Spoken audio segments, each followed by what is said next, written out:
So, hi guys, hi everybody. Welcome to TensorFlow Thursdays, and this particular session is called as Demystifying TensorFlow. With me here is Ramanathan. Uh, he is a data science manager at Confidential, a telecom giant. So, in Ram has been a data evangelist with over a decade of experience, contributing to analytical functions in different domains like retail, telecom, FMCG, finance.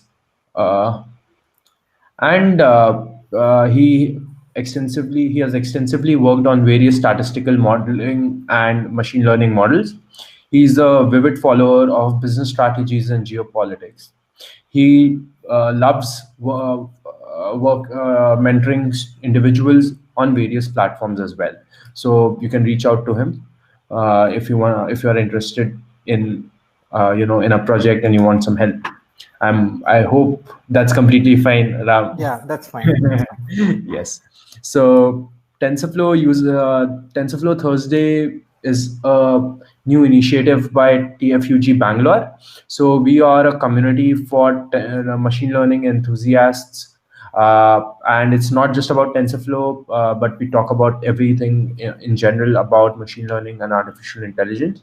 So you can join our Telegram group on by going to t.me /tfblr. It's a real-time communication place where you keep getting more answers and questions. Like community will help you out if there are some questions that you may want answers to. Meetup is where we put up all our events, and you can get to know about other events in the future as well on Meetup. Right. So you can go to and join our Meetup group by going to this link. So you can also tweet about the event with the hashtag tweet TensorFlow Thursdays or TFT as we call it, right? So yeah, so a little bit about me. My name is Vinayak Jinwala. I am a marketeer who builds communities. Uh, I started TensorFlow user group Bangalore sometime back, about a year back. I have been handling communities for the past 4 years now, and I'm an avid tracker. I tweet at VinayakJW, and you can also follow me on LinkedIn. So that's about me. So very short introduction. So that's it from my side. Ram, why don't you take it over and start? Sure. Thanks, Vinayak. Okay. Good evening, guys. So he gave me introduction about me. So he gave you all introduction about me. I'm sharing my screen. 1 second, and then we'll take it from there. Okay, I'll do an entire screen share. That's fine. Before that, I'll close all these unwanted windows.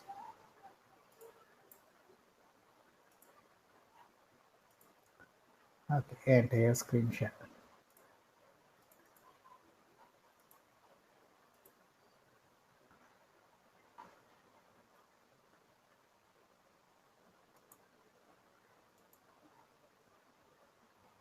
Okay, I hope all of you are able to see my screen.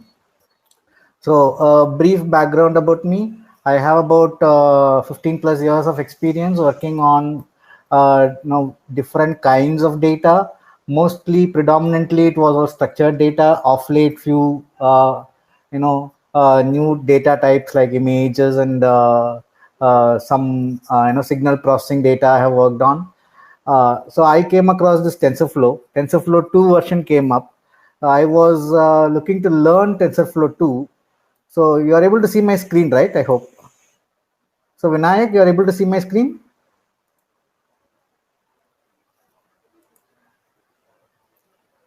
I hope all Yes, of you are able to, yes, yeah. yes, yes. Okay.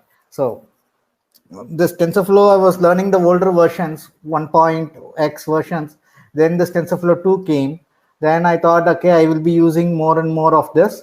Let me have a wrapper function so that I build models quickly and firefight with data rather than with the code. That is the idea. So I created this repository. One disclaimer, I don't come from software development background.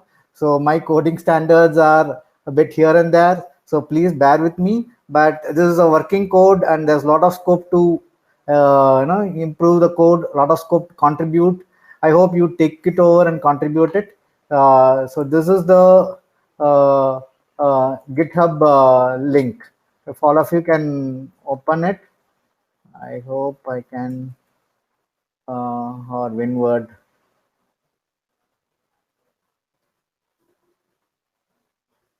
So it's github.com/ramram/tf2api.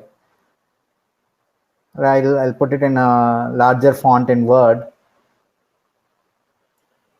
All of you can go to this GitHub.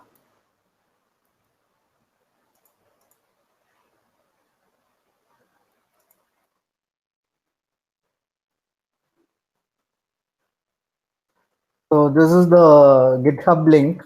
I'll give it a second so that you can log into this GitHub repository and fork it or clone it as you feel, as you wish. Then we will go into the details. And before we go into the details, the thing is, this is a very basic basics of TensorFlow. So I'm not going to deal anything advanced, and I'm not planning to cover anything on neural networks. The assumption is the community knows neural network, enough of examples, and community is familiar with Python programming. That is the assumption. That's a prerequisite. So we'll not be covering TensorFlow 2 as such. We'll touch upon TensorFlow 2, but I'll give the wrapper functions and also open up the source code for them. So let's start with this. So this is the TensorFlow. All of you can open this example for execute.ipython notebook. Example for execute. That is the one we will be discussing. And all of you can open that code in Colab. So we use Colab so that all of us are in same platform. We don't run into version conflicts and stuff like that. Let me turn off my video for the moment so that the bandwidth issues are not there. Fine. So these are the TensorFlow wrapper functions. The objective, as I told you, was to write simplified function interfaces to TF2 capabilities that simplifies data pipeline, model building, training, evaluation, and deploying models.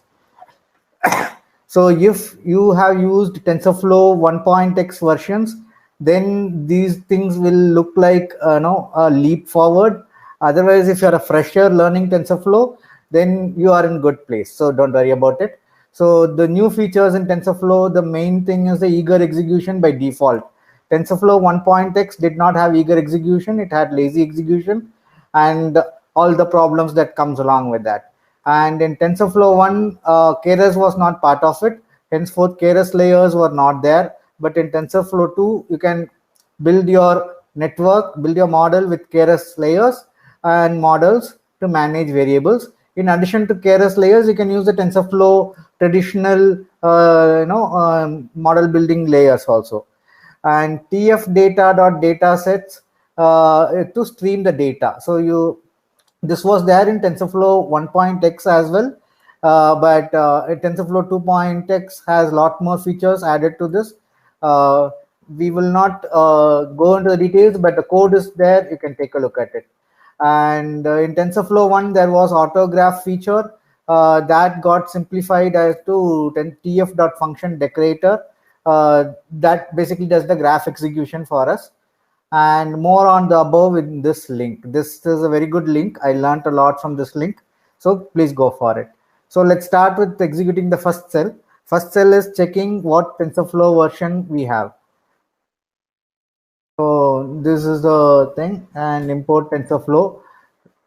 All of you should see TensorFlow 2.x as the output. I don't know, is it taking time? It did not take this long for me. Let's give it a moment. Please execute and ensure all of you see TensorFlow 2.3.0 or at least any 2.x. That is important. So when we should ensure that we are in TensorFlow 2.x. If any of you see issues, please let me know. And next thing is we have to use the GPU in the Colab. So how do we choose the GPU for our project? Is go to runtime, change runtime type, and you have GPU, TPU, none. Please choose GPU so that we use GPU for our whole project. So that is the way we use GPU, and we can check the GPU name also by executing the code in this cell. So it will give the GPU name shortly. It's giving me GPU 0 is the device. So all of you should have enabled GPU, otherwise things will move little slower. And this Colab is an environment which is different from Git. So we clone the environment. For that, you can keep this folder open. As you clone it, you should see the files in your folder section here. So it will get all the files, basic files. We'll discuss about what are the files are there in this folder, but so all of you should have this cloned, and these files you should be able to see them. The main key files are tfrecords.py, train.py. These are the two main files. Libraries don't have much code, so don't worry about it. This we have just cloned it into the Colab environment. So long as this session is open, the files will be available. And if once you close the session, you'll have to re-clone it. Otherwise, because Colab works like that, if you want to permanently clone it, you have to do it in your cloud machine or in your Linux local machines. So we cloned the repository. Now we have two important objects. One is TF2 API. We will refer to TF2 API throughout this project as TF2X, and TF2 API.tf records. This is for dataset. There is a class called dataset which we are importing, and TF2 API assets we are importing. So we will refer to these two throughout this project, and then these are some basic imports. Let me execute them. TensorFlow has this TF records format. So before we get in there, we will be using MNIST dataset for demonstration purpose, but there is no stopping. You can use whatever dataset you want to use, and dataset will contain features and labels as dictionary. We'll go through that here. And there is a save TF record set. Save TF record set function that will help. That will save the data in the TF records format. TF records format is a TensorFlow preferred format for streaming the data while training. This is basically your pickle file, if you want to understand like that. And the saved file will be available for Colab session, not beyond that. More on TF record format in these two links whenever you find time. Let's go through the code. So this is the TF Keras datasets. MNIST, we are getting the dataset both train and test. X train and Y train. X is the features and Y is the labels. I think yes, and the class names are this. So we do some reshaping so that we have everything in shape. And I define a data dictionary. Dictionary has features and labels. Apologies for the spelling mistake in labels, but I keep it that way. I don't want to disturb the code. So we take that features and labels into this train data, and we give a path, and we call this save TF record set function from our TF2X library. And this will save all the data in the train into MNIST.train TF records and MNIST.test TF records and classes I'm saving. Let's run this and see what all new things get created in this folder section. So I refresh the folder section. Yes, here you see JSON file. JSON file gives us the headers kind of. I'll tell you what. It gives us what all this .tf records contain. Because this TF records is not human readable, only machine readable, I create this JSON file explaining what all columns this contains. This contains features and labels, what is the types. One is the NumPy ND array. Basically, MNIST data set is a two-dimensional array. And the second is uint8. It requires uint. If you notice, we did change it to uint somewhere. Yeah. So that is handled inside. We'll check that. So this is the JSON file for the information. Otherwise, JSON file is not very important. What is important is this two files got created where all the records are in the TF records format, so that at the time of training, the streaming is optimized.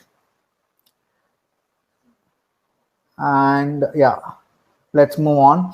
Now that we have everything in these two files, how do I read this into a variable? So for that, we create a data set object. DS is a class in the file tf2x. So we create a data set object, and we take the files from this folder mnist records, and then we read each file into this train ds dot read record set. Read record set will read the record set into this train ds object. That is an object. We can query the object. We'll do the querying that is happening in the next cell. So you can get to know what is the length of the number of records. Length, I mean number of records in that data set, and what are the columns in the data set, and you can sample the data set also. Let me do one by one. We have about 60,000 records. And what are there in the 60,000 records?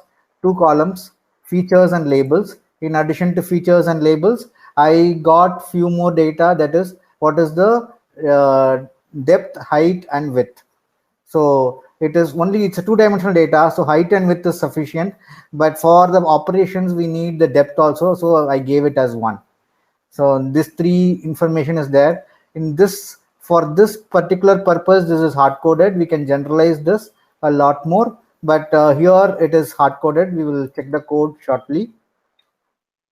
And this is I'm printing the labels. I can also print the features and see what are the values we get and what is the shape of the features. All that you can check it out. So this gives the 5 as a label for that first particular record, and after I'm breaking, you can loop it and investigate. We will investigate for sample.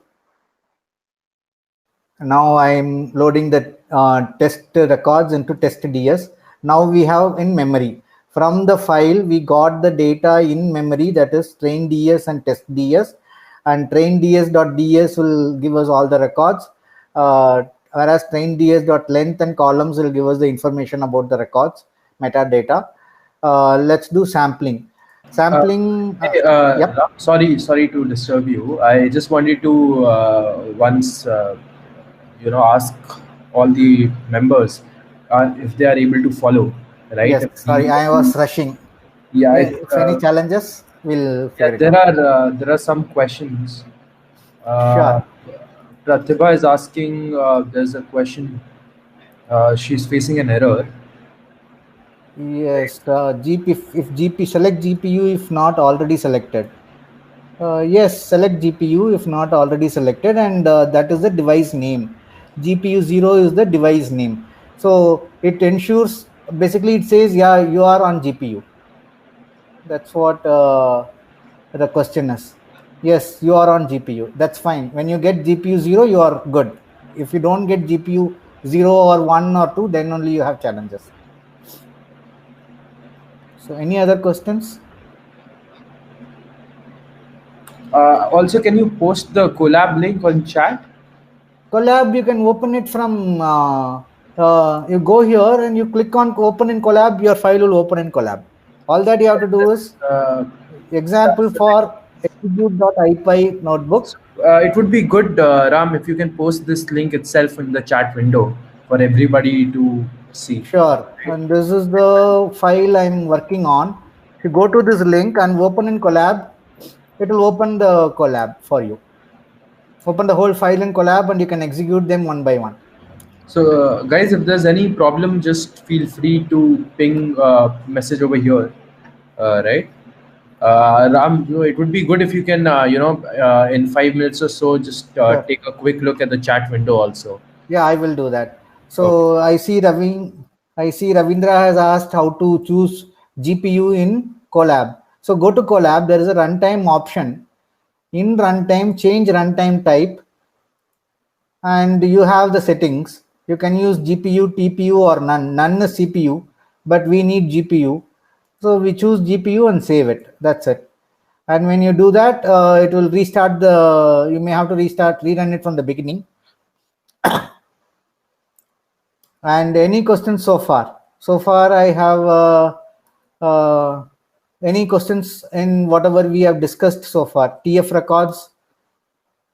Are we good with TF records? People are able to execute it. Any errors anywhere?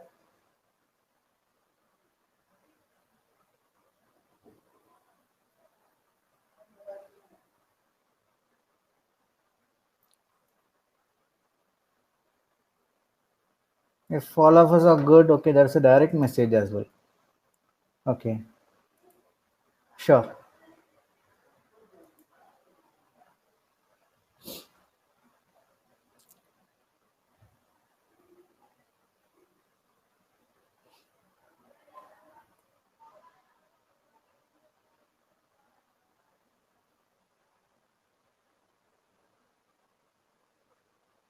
Okay, so the question is with respect to how to choose GPU. So you have to choose GPU with the runtime, change runtime type, and GPU. That's all.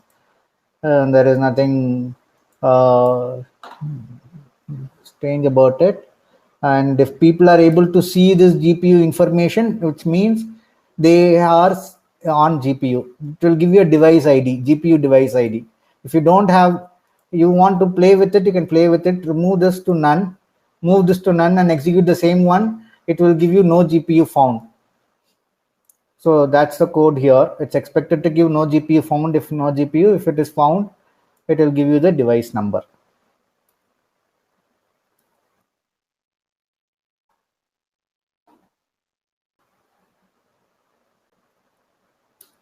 So I should go through TF records one more time. Is everything clear in TF records?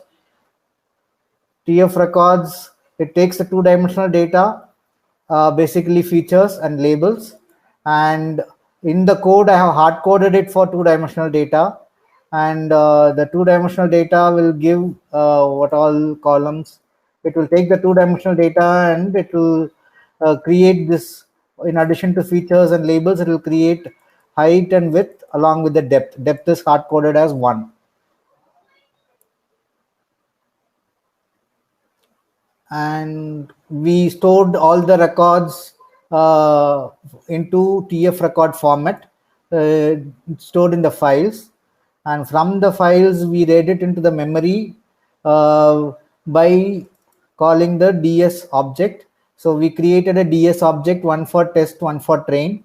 And test data set and train data set, we read all the TF records data using read TF record set. I will go through these functions, but these are the functions available right now. We are using it. And then now that we have the records in test data set and train data set, we may want to sample and see what the outputs are. I have chosen 5 as the label. So it's going to filter the record set for 5s and it's going to print some sample records. So you see the different files. You can also choose the number of images you want to see. You want to see a different number here, you can check 7 and it should give you all the 7s. Basically, we are sampling our data set and seeing what kind of images are there, what kind of features are there, how do we go about basically to strategize them. So that's about sampling. All the functions which we are talking about so far is available in tfrecords.py. This is the right time to go through the tfrecords.py. So tfrecords.py, if you go through that, there's a function called save tf record set. So it takes the data dictionary. Data dictionary in our case is features and labels, but it is generic here. There is no. So it takes the data dictionary and it does a lot of things. Take your time at leisure and understand. Basically, this is where I figure out what is the height, width, and depth and store the data. So save TF record set is a function which takes the data as a dictionary and stores the data in TF records format, TensorFlow records format. And then data set is an object. I create an object, and in this the key functions are read TF record set and filter TF record set. These are the functions which we used it there. So these functions I have tested them, but the limitation is this will work only if it is a two-dimensional data, and if you are giving a one-dimensional data, there may be issues here. So there is a lot of scope for generalization. I hope one of you will fork the repository and contribute to the repository by adding capabilities. That is the idea. But as it is today, if you're working on two-dimensional data, all these functions are working very well. So all this code is all available. Where did I take all this code from? That is available here is from this. If we go to the resource, this is a very good resource to learn TensorFlow 2. So everything is available here: customization, distributed training, loading and pre-processing data. So take some time. This will give you enough idea about what needs to be done to get things working in TensorFlow 2. It is a lot simpler compared to TensorFlow 1, but it still takes time to go through all this and get things working. So the good thing is we have things working here. Where is the code train TF records.py? All these are essential. Without this, things don't work. So you can, this is a good starting point if you want to build it further.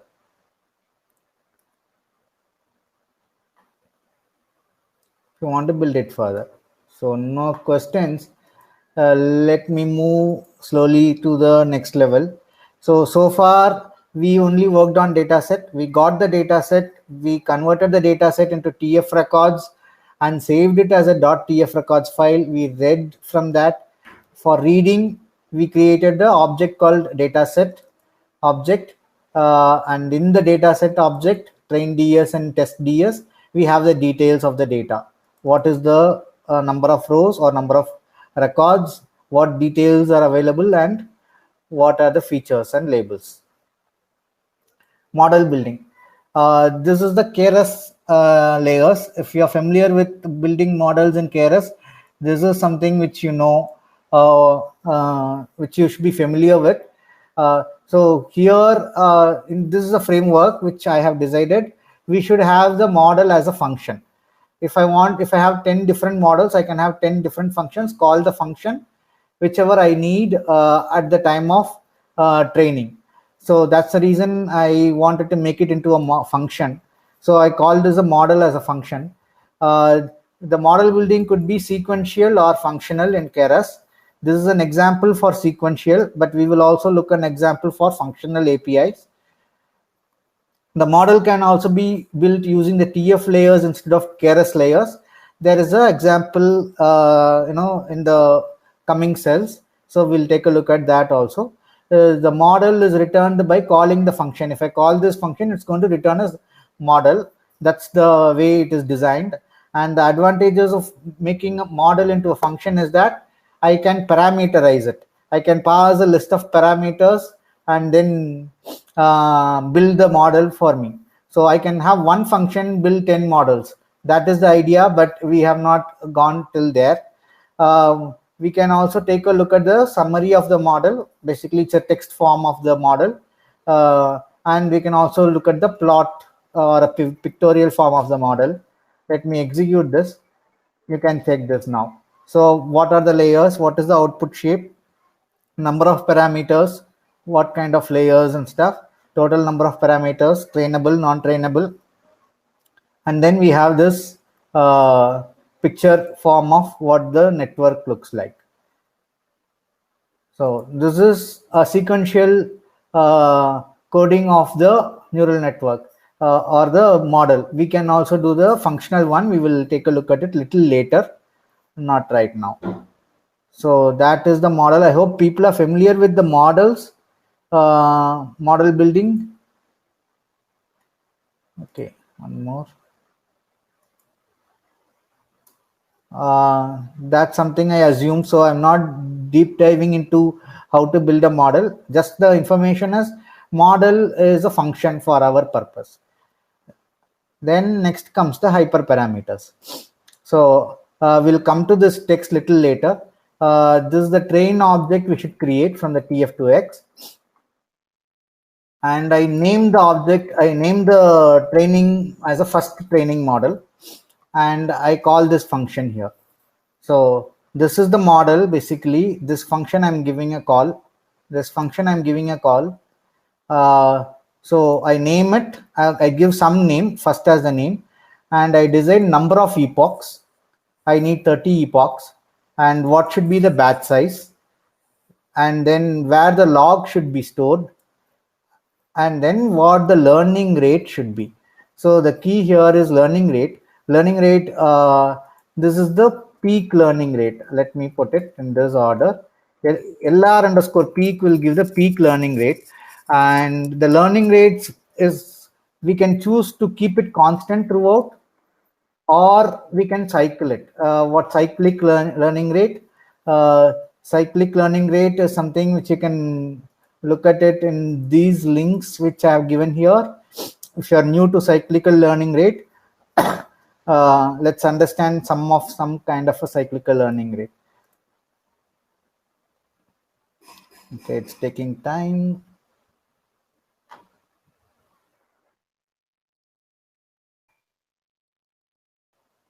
Let me take a picture. Yeah, this is a cyclical learning rate.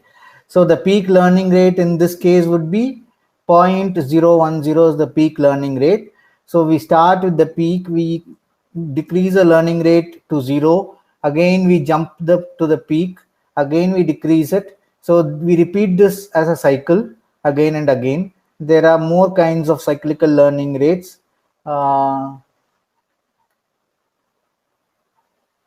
This is another example of cyclical learning rate.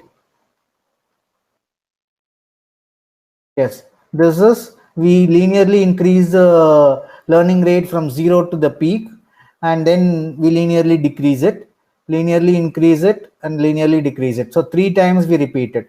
So number of times we repeat the cycle is 3 times, and the max LR, what they have referred to as, we are referring to as the LR underscore peak.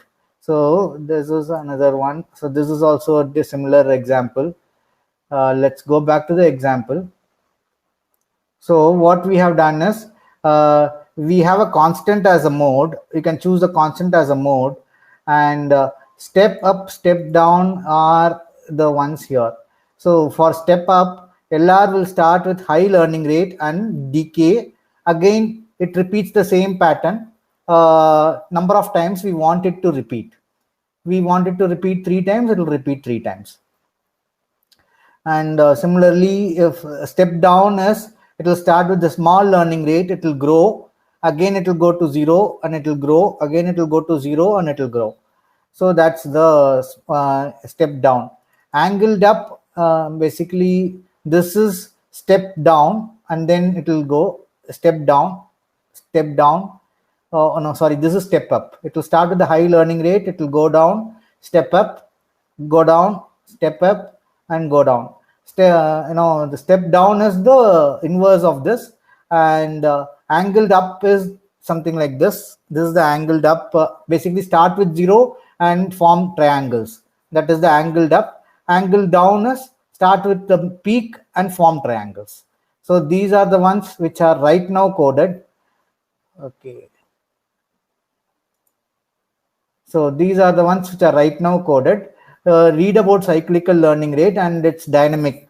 Learning rate changes at every step. So these are the hyperparameters. Let's do the training. So I have called for 30 epochs, batch size of 512, high max learning rate is 2, and I'm asking for step up and for 3 cycles, repeat for 3 cycles. That's the thing. And logs, we store the logs in this path, all that will appear here for the tensor board. and then I give train data set and test data set as an input and call the train object. It will do the training. So it started the training. Since I'm in hotspot, it's little slower. So it gives the epochs and basic details, hyperparameter details. Let it complete 30. You can experiment with different modes and different hyperparameters. But the real benefit which will derive, we'll shortly look at it. So far, it is something which many people have worked on, but the real benefit will come after we look at the tensor board. Tensor board by default tracks, I think, accuracy and loss function, but we are tracking a lot more things. We'll check that. So it's 15th epoch is going on, and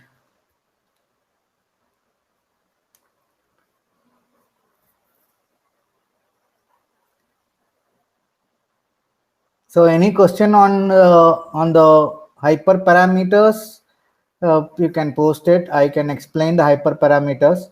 We can add more parameters. For example, loss function and optimizer are hard coded for the time being. So it will always use SGD. We can make it into a parameter, and special categorical cross entropy is hard coded inside the code. That's why I have left this commented. But one of you can make this into a parameter and give us the options. What are the loss functions and what are the optimizers can be used? That will be great. So let's see where we stand in this. 30 epochs over. So 97.75 is the test accuracy, 99.99 is the train accuracy. So now that we have all this, all the information is available in the logs path. Let's do a tensor board. Tensor board is a visualization of all the hyperparameters, not hyperparameters, or the metrics which we want to track. So tensor board is taking, because I'm in my hotspot, it's little slow in turning up, and it will come nevertheless. See that learning rate, it starts at the high, goes down, again goes up, goes down, goes up, goes down, and that is the kind of learning rate which we have chosen. If I'm right, what is the learning rate we have chosen? We have chosen step up. So step up is what we have chosen, and the smoothing, I prefer it to be 0 so that we know what is happening. It's a straight line here. So it steps up and goes down linearly, steps up and goes down, steps up and goes down for so it's for 3.5k samples. And what is the accuracy? In addition to the accuracy, what is the batch size? We chose the batch size as 512. Just keep this in mind. And what is the epochs? We chose 30 epochs. And what is the loss function? What does it look like for train and test? Now, so far so good. We might have done this with lot lesser efforts. Why should we have this library? The key reason I built this library is, okay, we'll come to that. Now that I want to change the batch size to 1024 and run for 5 more epochs, if that is the choice, or 15 more epochs, let's say. I have increased the batch size. Let me increase the batch size to 2048 also. Now I run another 15 more epochs. Now this will be the continuation. Now if I go and run the tensor board after that, you will get the continuation of all the metrics in one place. So if the strategy is to run the train the model with the typical learning rate in the first 15 epochs and change the learning rate after 15 epochs, it is all possible, and we can track all of them in. If you notice, it started from epoch 31. It's a continuation of where we left. That is important. It's a continuation of where we left. It is not epoch 1, it is epoch 31, and epoch 31 to 45, because we asked for 15 epochs. It's all continuation, not a new run. That way what we have is, if we go to the tensor board again and run the tensor board again, you have metrics for 45 epochs and how things changed. That way you can track the complete history of your model training. See here, it extended. The thing is, after 45 epochs where the accuracies are, accuracy, I'll close it. Look at the batch size. Okay, I have to change the smoothing parameter to 0. First to 30 epochs, we had the 512 as the batch size. From the 31st epoch, we have 2048 as the batch size. So this is the benefit which we derive because of this particular library. We can further make changes, and I can run this again. That is one benefit. You can track everything in one place. That is one thing I wanted to attain from this. And now let's discuss about saving the model before we go on to the next benefit. For saving the model, this is a bit tricky. It's my bad design probably. Please pay attention here. We create a base folder for models, and we should create a model name. What is the model name we created? The model name we gave it to the model is first. So there got to be a folder called first. So I create a folder called first, model name folder, and then I save it in the models. Only then this will save it. This is there could be better design, but this is how I arrived at. Let's check this. So if you go to models, there is a first folder.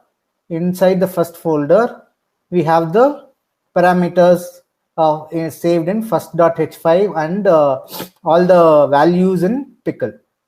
First.h5 will have all the weights, trained weights. Pickle will have all the parameters which we got it. Basically, what is the LR mode, what is the number of times we repeated, all this will be stored in pickle, the latest information. So when I say save, it saves the weights along with the metadata of the model. Only catch here is if you have named your model as second, you should give it as second. You should have a folder called second, and then it will save the models. There is scope for making this better if somebody can do it. Now let's come to the real benefit of this whole why did I go about doing this library, building this library. Now I create a new train object, and I call that name as first, and I load the model into B. Now that I have loaded the model into B, I can rename it to second. So A is first, B is second. Now I have two same models saved in A and B. A can be a different track, B can be a different track. In B, I change the learning rate, peak learning rate, cycle number of times, all these things I've changed.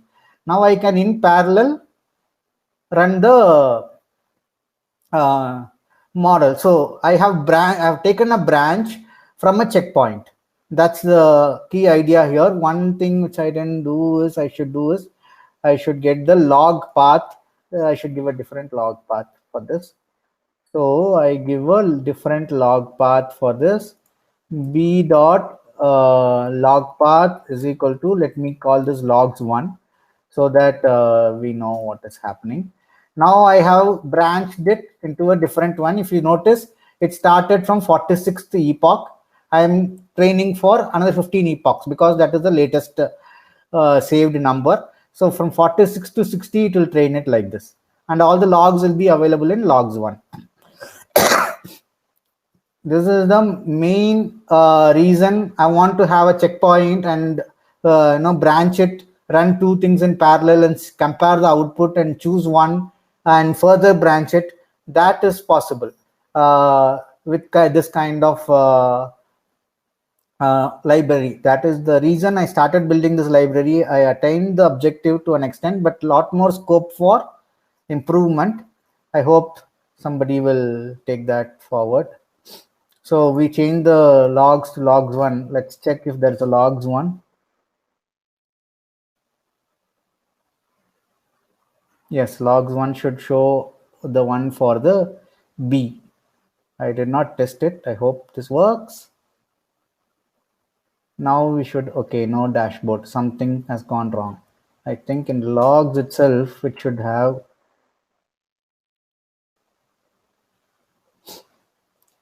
This is one thing I did not check.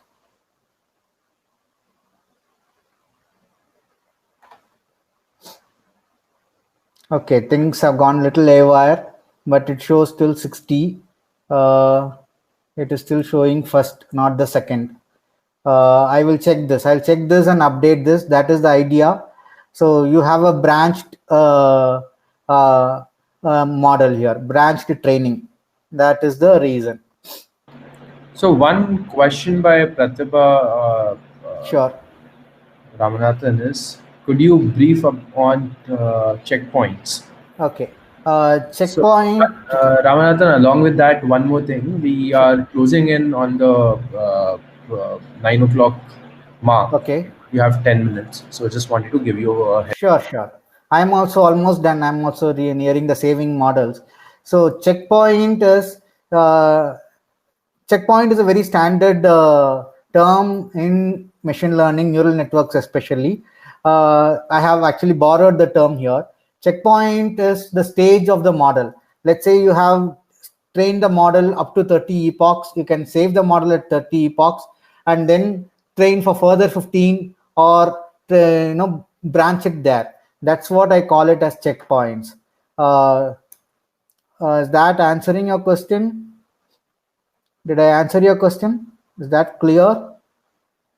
Fine. Checkpoint is basically you want to stop at a stage, have a model saved and continue further, decide you want to save the further model or not. That is the idea. And again, I go here and I save the model. Now I have a second. Here I have a second model. Both first and second will get saved here.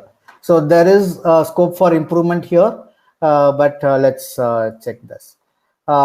Another function available for us with the object is evaluate. Basically, we can take the actuals and do the predictions based on whatever model has arrived at weights, and train accuracy is 99.74%. Similarly, test accuracy is 97.98%. So these are the two things. Evaluate is another function. We'll go through that function shortly. And this is the way, okay, basically this is how you save the model. Loading the model also, we have the code here. This is how you load the model into a variable. And from there, you can change the parameters and play with the parameters for the training purpose. Then you have this TensorBoard. Yeah, and then we call this evaluate to see where we stand in terms of accuracy for the train and the test. That's where these are the capabilities, but you can use other models. I told you this is how you write the functional API. If you want to build the model using functional API, and if you want to build the model using TF layers, you don't want to use Keras layers, you want to use the TensorFlow layers, and there is an example for that also here. Basically, you can execute this. This will give you the model summary and the model diagram. This also further gives this model summary and model diagram. All that you have to do is you have to give this as the this function as the input to your object. Then this will get picked up and your model will run based on this. That's all for that. All this code is available in train.py. We checked the tfrecords.py, what it contains. This contains all the code necessary to convert the data into TF records. Similarly, train.py has all these functions, save and load. This is where I enforced self.name, so that it expects the model name to be part of it. There is scope for improvement. And this is where we do the learning rate calculation dynamically, depending on what is the input we have given in the model. This is the evaluate function. This is a simpler function, and this is another key feature. TF dot function is given to execute the graph. So this is where I execute the graph. So this is the deep learning part of it, and you can read more about it in this link. I have put the link here, and yeah, this is the call. This is the train DS and test DS we give as an input, and this does the training. This is the call, and the save history, save LR history for the tensor boards, and this is the learning rate as a function. We have to give it as a function. So this also I took the example from this link. So this is the initializing function. You can ignore this too, convolution 1, and convolution batch normalization and all. I did it, but it's incomplete. This two you can ignore. Otherwise, train is the object, and in this object, if you notice, I have hard coded this two, optimizer and loss function. This two needs to be made it into a parameter. If one of you can do that, that will be great. And yes, so anything else to be told here is hard-coded part, and this is where I call the learning rate dynamically. It creates a learning rate. Other things are all available in the help pages. TensorFlow help pages only I took most of this code. But if you have any particular question, we can delve into it. So, and my documentation, I did it, but not complete, not very detailed though. So this is the resource if you want to go deeper into TensorFlow 2, and this is the procedure. Open the file, enable GPU, connect to Google Drive if you want to save the models permanently, because the moment I close this example.ipy and notebook, all this will get disappeared. They won't remain. So this is a temporary storage space. If you want to store all this to your hard drive or Google Drive, there are ways. Please explore and then figure it out.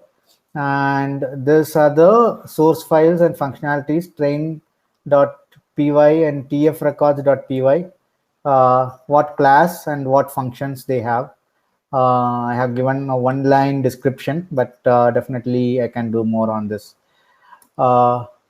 So that's what I had planned. I know I did rush it, but we can get into question and answering mode. I can, any questions, I can answer it. So guys, if anybody has any questions, please put it up.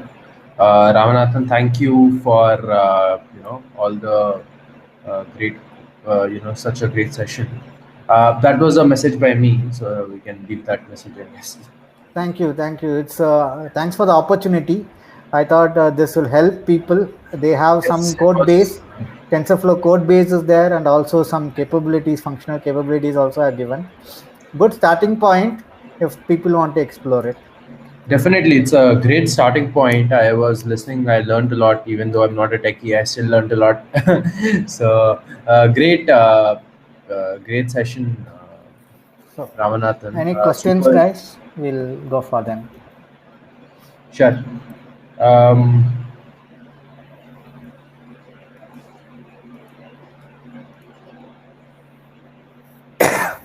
So sure, Anthony, we will put up the video for this session on YouTube on our channel in a couple of days. So yeah, just search for TensorFlow User Group Bangalore on YouTube.